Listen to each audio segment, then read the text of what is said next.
Я, короче, вам сейчас покажу, почему со временем начинает на моторах К-серии какие-то появляться непонятные стуки. Это как будто дизель. А все просто.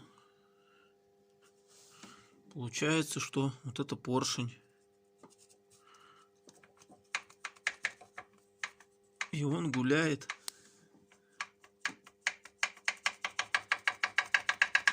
Вот он, этот звук сраный.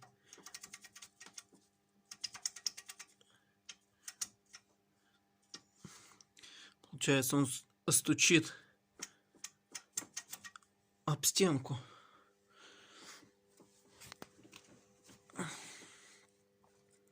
И внизу та же самая песня. Ну вот он.